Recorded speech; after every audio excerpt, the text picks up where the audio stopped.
ہو چاندنی راتیں ہو چاندنی راتیں سب جگ سوئے ہم جاگیں تاروں سے کریں باتیں ہو چاندنی راتیں ہو چاندنی راتیں۔ دوستو، یہ صرف ایک گانا نہیں، یہ پاکستان کی فلمی تاریخ کا وہ لمحہ ہے جہاں سے ایک آواز نے ملکہ ترنم نور جہاں بننے کا سفر مکمل کیا۔ یہ وہ نغمہ ہے جس نے نور جہاں کو صرف ایک گلوکارہ نہیں بلکہ ایک عہد بنا دیا۔ 1952 پاکستان ابھی نیا نیا وجود میں آیا تھا، قوم اپنی شناخت تلاش کر رہی تھی اور فنون لطیفہ میں بھی ایک نئی روح پھونکی جا رہی تھی۔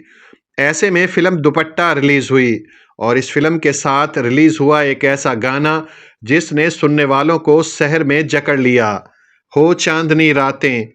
دلچسپ بات یہ ہے کہ اس فلم میں نور جہاں صرف آواز ہی نہیں تھیں بلکہ وہ خود اس فلم کی ہیروئن بھی تھیں۔ یہ گانا دراصل ایک اداکارہ، ایک گلوکارہ اور ایک مکمل فنکارہ کی شناخت بن گیا۔ اگرچہ نور جہاں اس سے پہلے بھی گا رہی تھیں، برِ صغیر میں ان کی آواز پہچانی جاتی تھی، لیکن پاکستان میں اصل شہرت، اصل پہچان اور اصل مقبولیت انہیں اسی گانے سے ملی۔ یہ وہ موڑ تھا جہاں نور جہاں نہیں رہیں بلکہ ملکہ ترنم بن گئیں۔ جب فلم دوپٹہ سینما گھروں میں لگی تو ایک عجیب منظر دیکھنے میں آیا۔ لوگ فلم دیکھنے نہیں، صرف چاندنی راتیں سننے آتے تھے۔ سینما ہال میں خاموشی چھا جاتی اور جیسے ہی نور جہاں کی آواز گونجتی ہر دل رک سا جاتا۔ ریڈیو پاکستان پر اس گانے کی گونج دن رات سنائی دیتی۔ کہتے ہیں کہ ایک ہی دن میں کئی بار یہ نغمہ نشر کیا جاتا اور سامعین بار بار یہی فرمائش کرتے، چاندنی راتیں سنا دیجیے۔ یہ گانا محبت کا وہ حسین تصور پیش کرتا ہے جس میں نہ شور ہے نہ چیخ، بس خاموش رات ہے، جاگتے دل ہیں اور تاروں سے ہونے والی باتیں ہیں۔ سب جگ سوئے ہم جاگیں۔ یہ مصرع صرف دو عاشقوں کی بات نہیں کرتا، یہ ان خواب دیکھنے والوں کی ترجمانی ہے جو راتوں کو جاگ کر مستقبل کے خواب بنتے ہیں۔ فلم دوپٹہ کے ہدایت کار تھے سبطین فاضلی، ایک حساس، سنجیدہ اور تخلیقی ذہن رکھنے والے ہدایت کار۔ انہوں نے نور جہاں کو صرف ایک گلوکارہ کے طور پر نہیں بلکہ ایک مکمل کردار کے طور پر پیش کیا۔ موسیقی ترتیب دی تھی عظیم موسیقار فیروز نظامی نے۔ فیروز نظامی نے اس گانے میں راگ، دھن اور سادگی کا ایسا حسین امتزاج پیدا کیا کہ آج بھی یہ نغمہ تازہ محسوس ہوتا ہے۔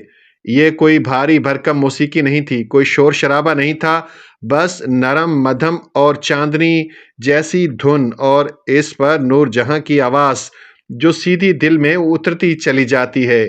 نور جہاں کی آواز میں اس گانے کے دوران ایک عجیب سا ٹھہراؤ ہے، ایک نسوانی حیا ہے، ایک خاموش محبت ہے جو چیختی نہیں، بس محسوس ہوتی ہے۔ اسی گانے کے بعد نور جہاں کو پاکستان کی فلمی صنعت میں وہ مقام ملا جو آج تک کوئی حاصل نہیں کر سکا۔ لوگ ان کے انداز، ان کی آواز، ان کی اداکاری کے دیوانے ہو گئے۔ نور جہاں کا نام فلم کی تشہیر کے لیے کافی سمجھا جانے لگا۔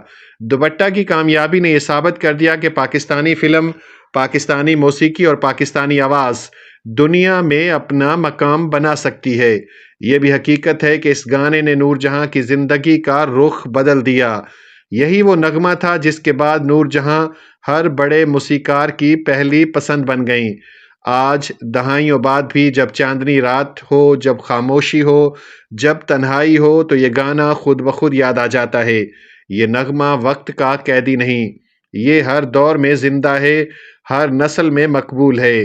ہو چاندنی راتیں اصل میں پاکستان کی موسیقی کی پہچان ہے۔